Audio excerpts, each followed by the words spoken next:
할렐루야. 복된 주일 아침 주의 전을 찾으신 여러분들에게 하나님의 은혜와 평강이 함께 하시기를 축복합니다. 옆에 분들 한번 바라보세요. 반갑게 인사 나눴으면 좋겠는데요. 잘 오셨습니다. 하나님은 당신을 사랑하십니다. 이번 연휴에 50만 대가 빠져나갔다 100만 대가 빠져나갔다 그러는데, 저는 그 빠져나가는 자동차를 보면서 주여 주일날은 꼭 돌아오게 하소서 얼마나 기도했는지 모릅니다. 그래서 그랬는지 더더군다나 여러분들 그리워했고 또 여러분 만나고 싶었고, 주일날 여러분들 뵈니까 제 마음이 너무 감사하고 기쁨이 있고, 그래도 다 빠져나가신 건 아니고 그래도 대부분 와주셔서 제가 너무 감사하고 또 행복합니다. 여러분, 오늘 또 복된 주일 이 예배를 드린 후에 더 큰 은혜와 축복이 여러분들의 심령 가운데 차고 넘칠 수 있기를 주의 이름으로 한 번 더 축복합니다. 우리가 마태복음 9장을 이렇게 계속해서 몇 주에 걸쳐서 묵상해 나가고 있는데, 예수님께서 예수님의 사역, 예수님을 만나기 위한 삶, 예수님께서 말씀해 주시는 것, 우리에게 알려주시는 것, 어떠한 분이다, 이런 것들을 마태복음 9장에서 우리가 계속 이렇게 깨닫고 있습니다. 마태 세리를 불러주셨어요. 제자로 불러주셨어요. 마태 본인이 깜짝 놀랐어요. 자기는 구원받을 수 없는 자라고 포기하고 살았던 사람인데 그 사람을 주님이 불러주시는 거예요.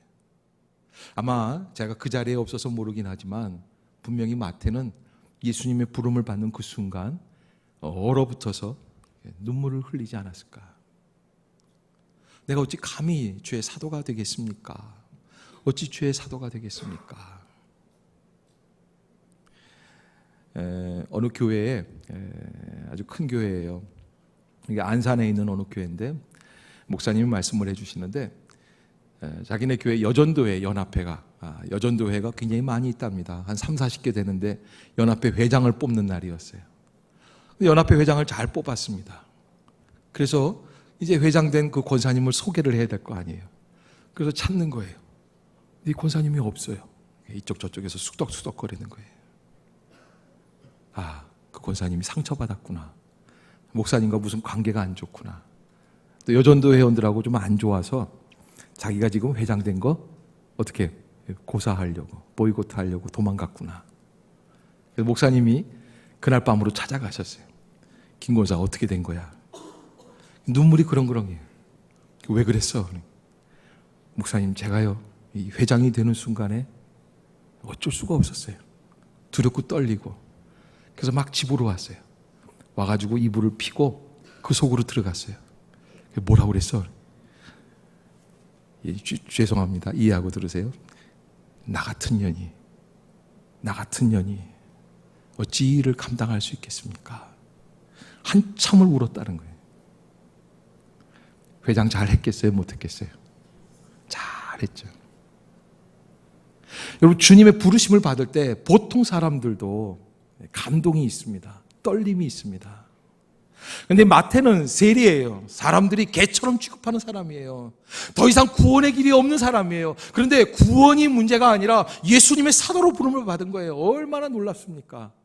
그 은혜가 너무나 감사해서 마태가 자기 집에서 친구들을 다 초청을 해서 이제 잔치를 벌리죠.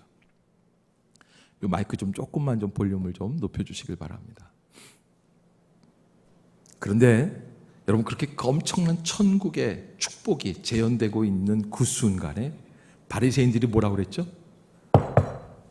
너희 예수님은 왜 세리와 죄인들과만 이렇게 즐거워하시느냐? 또 세례 요한의 제자들은 뭐라고 그랬죠? 왜 예수님은 금식할 줄을 모르시느냐? 자, 여러분, 이렇게 사람들이 참견하고 간섭하고 지적하고 있는 가운데 그렇게 잔치가 진행이 돼요. 근데 오늘 읽었던 이 본문에서 놀라운 사건 두 가지가 나타납니다. 오늘 18절부터 22절까지 나오는 이 사건, 제일 먼저 무슨 사건이 나오냐면 18절을 우리가 한번 다시 읽어보도록 할까요? 자, 한번 읽어봅시다. 시작. 예수께서 이 말씀을 하실 때 한 관리가 와서 절하며 이르되 내 딸이 방금 죽었사오나 오셔서 그 몸에 손을 얹어 주소서. 그러면 살아나겠나이다 하니. 아멘. 고개 좀 들어보세요. 이 설교 준비하면서 이 본문을 묵상하는데 전에 이렇게 잘 느끼지 못했던 그런 구절이 제게 딱 마음에 와닿아요. 그게 뭐냐면 죽었사오나. 죽었사오나. 따라해 봅시다. 죽으면 끝이다. 죽으면 끝이에요. 그렇죠? 우리는 보통 그렇게 생각해요. 죽으면 끝이에요. 그런데 오늘 이 관원이에요. 관리예요. 이 사람이 예수님께 찾아와서 엎드려 절하며 뭐라고 얘기합니까? 내 딸이 방금 죽었습니다. 그러나 주님이 오셔서 그 몸에 손을 얹어주시면 뭐라고 고백합니까? 그러면 살아나겠나이다. 할렐루야. 할렐루야. 여러분, 이 고백이 얼마나 아름다운지 몰라요. 이 보통 제정신이 있는 사람이 아니에요. 일부 예배 때 이렇게 물어봤습니다. 여러분이 그 요한복음 11장에 보면 예수님이 나사로를, 죽은 나사로를 살리시잖아요. 좀 아는 체를 해주세요. 죽은 나사로를 살리시잖아요. 그때 내가 곧 길이요 진리요 생명이니 나로 말미암지 않고는 아버지께로 올 자가 없느니라. 그러고서는 죽은 자도 살겠다 예수님 말씀해 주시고, 이걸 내가 믿느냐 하고서는 예수님이 나사로 살리시기 전에 마르다에게 물어봐요. 마르다 믿음이 좋아요, 나빠요? 좋아요. 참 좋은 믿음의 좋은 여인. 그런데 그 여인이 뭐라고 대답을 하냐면, 네 주여, 마지막 날에는 다 살 줄로 믿습니다. 그 무슨 얘기야? 지금은 때가 아니거든요. 지금은 아니라는 거예요. 그래서 제가 물어봤어요. 일부 성가대에다. 마르다가 제정신이에요? 관리가 제정신이에요? 여러분, 마르다가 제정신이에요. 상식적이에요. 죽으면 끝이에요. 아무리 예수님이라도 죽으면 끝이에요. 그런데 이 관리가 지금 어떤 제목을 가지고 예수님을 찾아온 거예요? 내 딸이 방금 죽었사오나 오셔서 그 몸에 손을 얹어주소서. 그러면 살아나겠나이다. 어마어마한 고백, 듣지 못한 고백. 그 고백 속에는 무슨 내용이 담겨져 있습니까? 예수님을 어떻게 인정하는 겁니까? 주님, 당신은 하나님의 아들이십니다. 온 우주를 통치하시는 분이십니다. 만유의 주인이십니다. 그러기에 손만 얹으면 사망의 권세도 물러갈 줄로 믿습니다. 그 고백이 주님을 그렇게 선포하는 거예요. 여러분, 그런 고백을 가지고 있는 사람은 예수님을 찾아오는데 벌써 자세가 다르죠.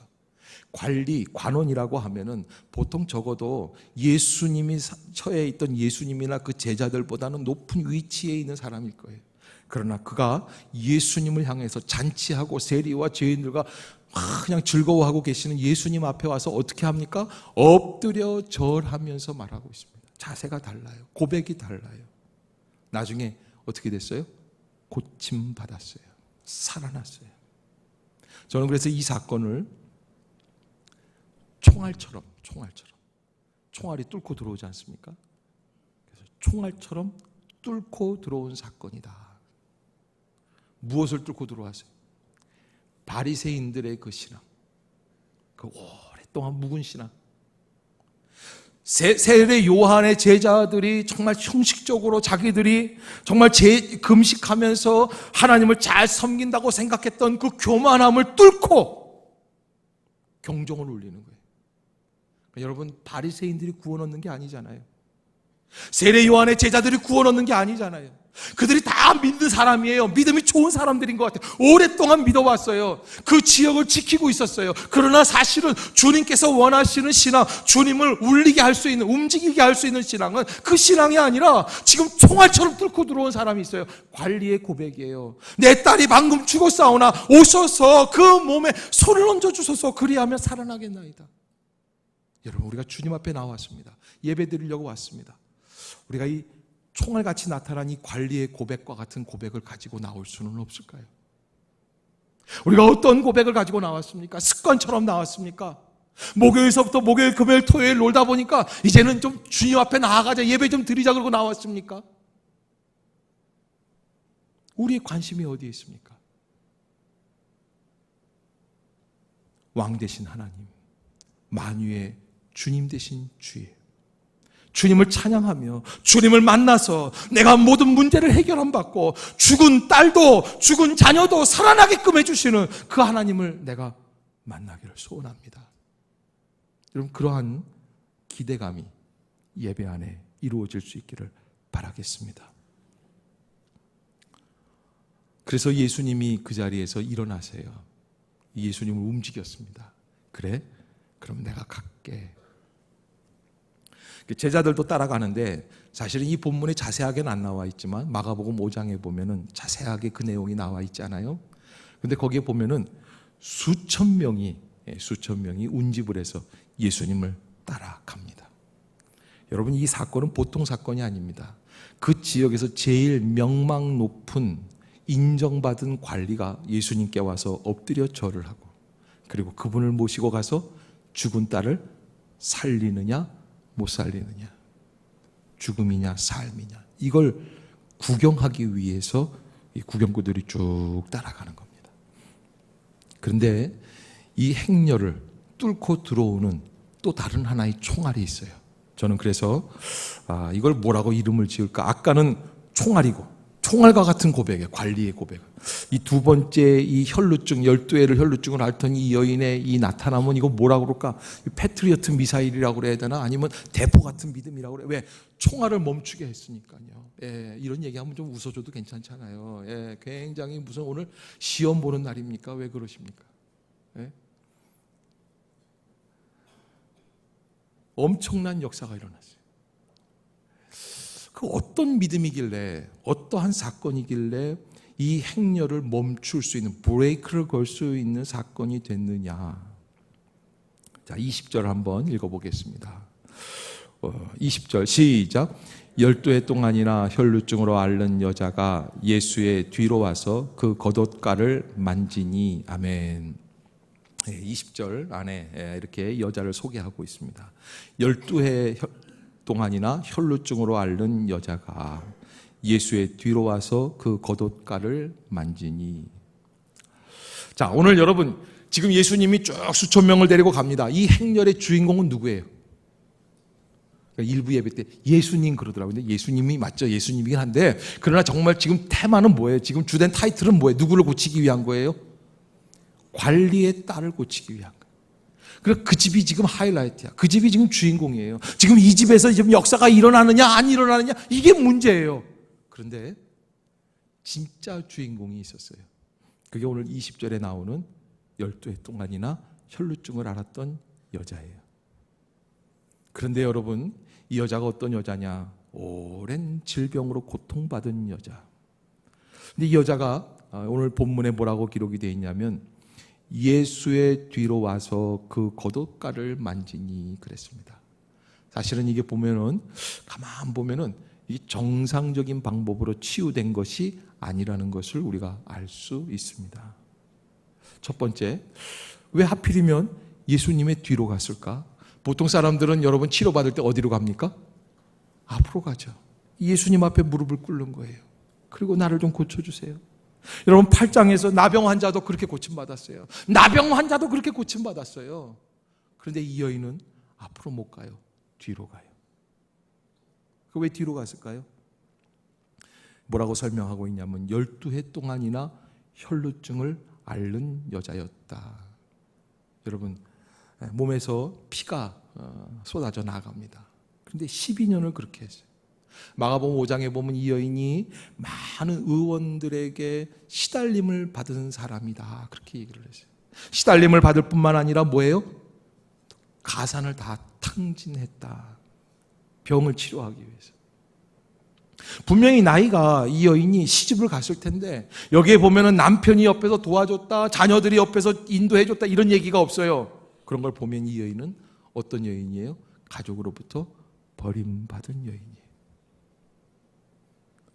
마가복음 5장에서는 그 여인이 예수님의 소문을 들었다고 그래요. 알고 있었다고 그래요. 그러면 추정해서 한번 조합을 해보면 이렇게 얘기할 수 있어요. 예수님의 행렬이 지나갑니다. 예수님이 지나가신다고 사람들이 얘기를 하기 시작합니다. 길거리에 앉아있던 이 여인이 마음속에 한 가지 소망이 생기기 시작합니다. 어떤 소망입니까? 저분을 만나기만 하면, 저분 앞에 나가기만 하면 내 12해를 나를 괴롭혔던 이 어려운 병, 이 난치병에서 나는 고침받을 수 있을 텐데, 여러분, 주님을 향해서 우리가 그런 소망이 있잖아요. 우리가 적어도 예배 나올 때는 그런 소망이 있어서 나오는 거 아니에요. 주님이 우리의 소망이잖아요. 우리에게 희망을 주시는 분 아니잖아요. 그래서 나오는 거 아닙니까? 그런데 거기까지만 해요. 이 여인도 이렇게 생각할 수 있어요. 그런데 자기를 보니까 너무 냄새가 나요. 씻지를 못하고 피비린내가 나고 이제는 다 거지처럼 돼가지고, 그래서 우리가 그때 흔히 타협하는 게 있어요. 뭐라고 타협을 하냐면 이렇게 타협을 해요. 나 아무래도 나중에 언니네 집에 가서 거지 같은 옷이라도 한 벌 얻어 입고, 그리고 외삼촌네 가가지고서는 그저 어떻게 빗물이라도 목욕을 좀 하고, 요즘으로 말하면 싸구려 미장원에 가서 빠마라도 하고, 그리고 어떻게 해요? 다음날 예수님께 내가 한번 찾아가야지. 따라해 봅시다. 믿음은 다음이 아닙니다. 지금입니다. 혹시 또 다음 인터넷에 계신 분들은 또 용서해 주시길 바랍니다. 다음이 아니에요. 여러분이 마태복음 이 9장에서 우리에게 말씀해 주시는 것은 믿음의 즉각성이에요. 지금이에요. 다음에 예약을 하고 다음을 바라보고 다음 주에 와서 은혜를 받아야지, 다음번 말씀을 기대해 봐야지, 이게 아니라는 거예요. 지금이라는 거예요. 지금. 이 여인은요, 지금 그 시간을 잡았어요.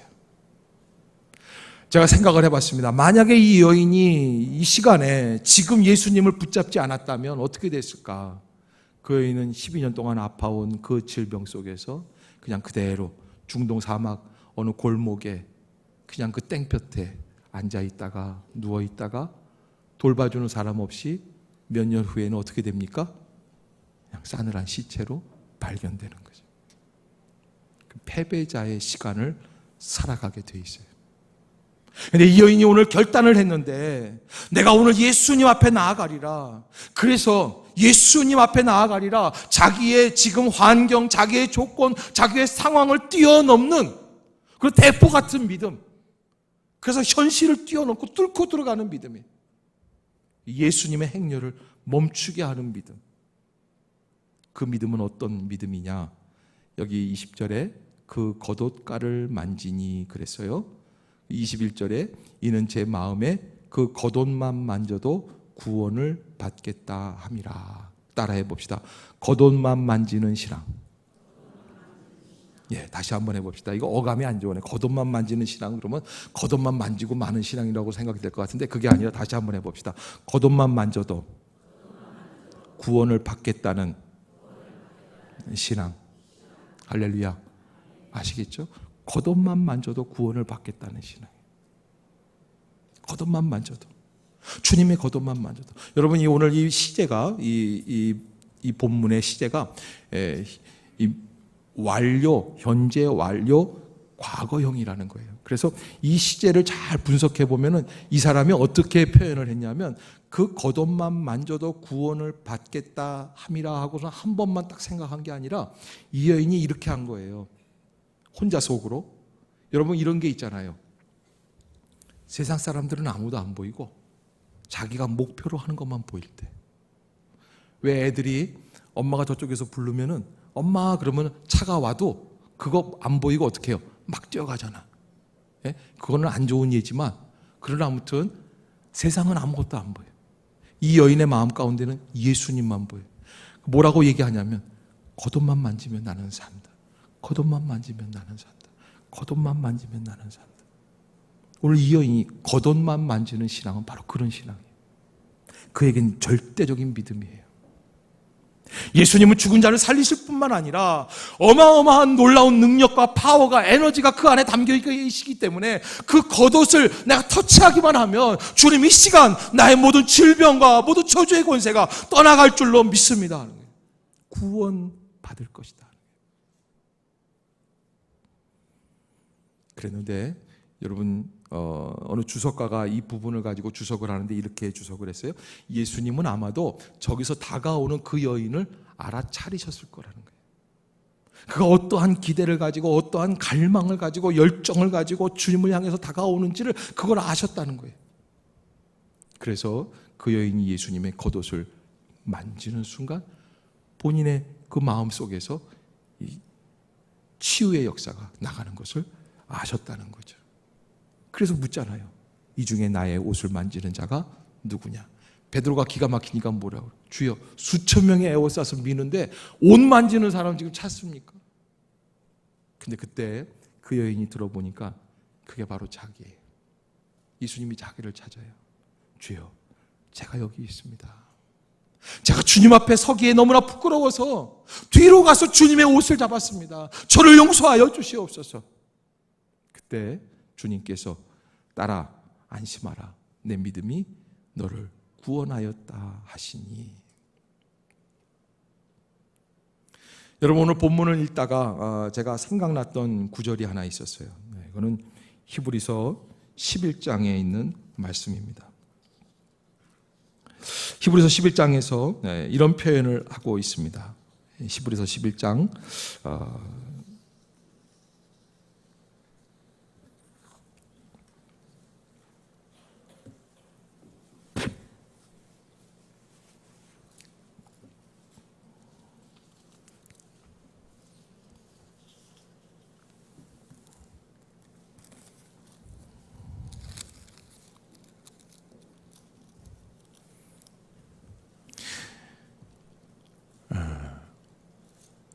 11장 33절을 보면은 그들은 믿음으로 나라들을 이기기도 하며 의를 행하기도 하며 약속을 받기도 하며 사자들의 입을 막기도 하며 불의 세력을 멸하기도 하며 칼날을 피하기도 하며 연약한 가운데서 강하게 되기도 하며 전쟁에 용감하게 되어 이방 사람들의 진을 물리치기도 하며 여자들은 자기의 죽은 자들을 부활로 받아들이기도 하며 또 어떤 이들은 더 좋은 부활을 얻고자 하여 심한 고문을 받되 구차히 풀려나기를 원하지 아니하였으며 또 어떤 이들은 조롱과 채찍질 뿐 아니라 결박과 옥에 갇히는 시련도 받았으며 돌로 치는 것과 톱으로 켜는 것과 시험과 칼로 죽임을 당하고 양과 염소의 가죽을 입고 유리하여 군핍과 환난과 학대를 받았으니. 그리고는요 11장 38절 이렇게 이야기합니다.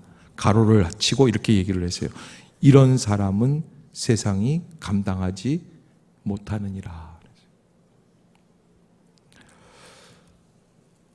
자, 여러분, 오늘 마태복음 9장에 그 당시에 제일 믿음 좋다고 하는 바리새인들이 쫙 등장을 해요.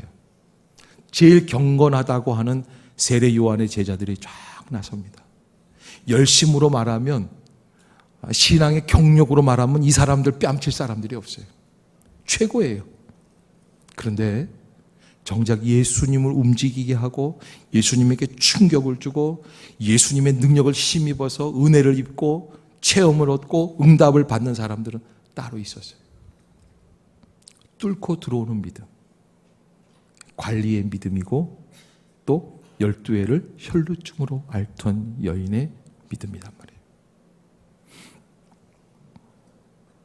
역사가 유세비우스가 이 당시의 상황을 다 정리를 해서 얘기를 하는데 이 여인은 이름이 베로니카였대요. 베로니카. 전설에 나와요. 베로니카. 그런데 이 여인은 사실은 예수님을 그 이후로 너무 깊이 사모해서 그래서 예수님을 위해서 따라가는데 사실은 제자들이 다 예수님 십자가 지실 때 다 도망갔잖아요. 그런데 이 골고다 언덕을 올라갈 때 끝까지 울면서 따라갔던 여인이었다. 근데 이 여인이 잘한 게 하나 있어요. 그때 이 여자들이 그런 걸 잘하는 것 같아요. 수건으로 주님의 얼굴을 닦아드렸다. 수건으로. 그래서 지금도 예루살렘에 가면 비아 돌로로사라고 하는 고난의 길 중간에 베로니카를 기념하는 예배당이 세워져 있다고 합니다. 오늘 우리가 이 예배 마치고 공동의회를 하려고 그래요. 공동의회를 해서 장로 3분, 안수집사 4분, 권사 5분을 뽑으려고 합니다. 제가 오늘 말씀을 준비하면서 기도를 그런 기도를 했어요. 주님, 우리에게 일꾼을 주신대. 우리에게 일꾼을 주신다면 혹시 오늘 여기에 나오는 자기 딸을 살려야겠다고 하는 그런 강력한 믿음을 갖고 있는 관리나, 주님 부끄럽지만 나약하지만 그러나 주님 앞에서 내가 치유받기를 원합니다 하고 나와서 겉옷가를 만졌던 12회를 혈루증을 앓았던 그런 여인과 같은 일꾼들이 좀 나오면 주님 얼마나 좋을까요 하고 기도를 했습니다. 지금 제 마음도 여전히 그렇습니다. 여러분, 일꾼뿐만 아니라 항존 직분자들뿐만 아니라 주님을 향해 나와서 예배 드릴 때 우리의 마음속에 겉옷만 만져도 구원을 받겠다고 생각하는 그 믿음을 가지고 오늘도 그냥 시간은 지나가겠지, 예배는 끝나겠지, 나하고 상관없는 얘기일 수도 있어, 관심 없이 그 70년대인데 중동에서 석유를 이제 뽑아내서 수출하기 시작했잖아요. 그러니까 돈을 막 버는 거예요. 가난했던 나라들이 돈을 버니까 이 대표적인 나라가 사우디아라비아, 쿠웨이트 이런 나라들이잖아요. 그러니까 막 이 국민 소득이 막 올라가는 거예요. GNP가 막 2만 달러, 3만 달러까지 가까이 올라가는 거예요. 그러니까 이 중동 사람들이 그동안 받았던 서름이 있으니까 이 석유를 팔아가지고서는 막 집을 짓기 시작을 하는 거예요. 길을 닦기 시작을 하는 거예요. 그래서 도시를 건설을 해요. 그렇게 세워져 있는 도시 가운데 지금 최근에 유명한 도시가 두바이라고 하는 도시잖아요. 막 그냥 빌딩들을 막 짓기 시작을 하는 거예요. 그래서 이 중동 산유국 부자들은 한이 있어서 TV를 사도 제일 큰 걸 산대요. 100인치, 뭐 80인치 뭐 이런 것들 말이죠. 그래서 삼성에서 제일 좋은 TV를 만들면 다 어디로 가냐면 그쪽으로 가는, 유럽으로 가는 게 아니라 그쪽으로 간다는 거예요. 그런데 여러분, 그렇게 막 돈을 버는데, 돈을 벌어서 다 치장을 했는데 여전히 남아있는 근심거리가 있어요. 그게 뭐냐면 길에 나와 있는 노숙자들이에요. 길거리에서 있는 노숙자들, 거지들이죠, 거지들. 이 중동의 거지들은 어떠냐? 그냥 나 죽었수다 그러고선 길에서 그냥 고개 숙이고 이러고선 땡볕에 앉아있는데, 그리고 지나가는 사람이 돈 몇 푼 주면 그걸로 먹고 사는 거예요. 더우니까 뭐 만사가 귀찮은 거예요. 그래서 국가에서 야, 좀 저 거지들 좀 다 좀 길거리에서 좀 없앨 수 없냐, 그렇지 않겠어요? 나라의 지도자로서 그게 좀 근심이죠. 저런 거 좀 안 보이면 좋겠다. 그래서 뭐 방법이 없을까 그랬더니 이렇게 한 거예요. 그러면 세계에서 제일 좋은 병원 하나 없을까요? 지금 마침 영국에 왕실병원 하나가 나왔다는 거예요. 왕립병원이. 그러니까 뭐라고 그랬냐면 그거 하나 통째로 사. 그거 샀어요. 그럼 어떻게 할까요? 차를 몇 대 가지고 가서 버스를, 고속버스를 길거리에 가서 지금 노숙자들을 다 태워. 그래서 어떻게 해요? 그래서 그냥 병원으로 보내는 거예요. 참 좋은 방법이에요. 돈은 있으니까. 뭐 돈이 어마어마하게 있으니까 그 사람들 정도쯤은 뭐 몇백 명, 몇천 명 정도는 다 해줄 수 있어요. 그래서 차를 가지고 복지부 이 사람이 나갔어요. 나갔는데요, 몇 사람 타더니 할아버지가 저쪽에 계세요. 할아버지, 지금 저희가요 어떤 결정을 했냐면요, 할아버지를 영국의 왕실로 보셔가지고서는 흥분하니까 막 왕실로 나오는 거예요. 막 그러면서 당신을 막 고쳐서 막 깨끗하게 해서 막 그래. 이 할아버지가 막 떠들고 있는데 고개를 쓱 들더니 이러는 거예요. 시끄러, 귀찮아 죽겠어, 저리 꺼져, 건들지 말라. 그리고 다시 어떻게 해요? 고개를 숙인 거예요. 거지로 살아가는 거예요. 사랑하는 성도 여러분, 오늘 우리가 예배를 드렸는데 오늘 주신 이 말씀이 됐어요 목사님, 다음에 언제 기회 있으면 할게요. 오늘만 날인가요? 저 아직 그렇게 급하지 않아요. 그리고 멈추어 버리는 시간이 안 됐으면 좋겠어요. 여러분, 주님을 향해서 간절한 열망, 겉옷만 만져도 나는 구원을 받습니다. 겉옷만 만져도 나는 구원을 받습니다. 그 말씀이 우리의 내리 속에서 아주 정확하게 살아나서 그 12회를 혈루증으로 앓던 여인이 주님을 붙잡는 그 믿음이 이 아침에 회복될 수 있기를 주의 이름으로 축복합니다. 그러한 은혜를 붙들고 주님 앞에 나아올 수 있는 성도들 되시기를 바라겠습니다.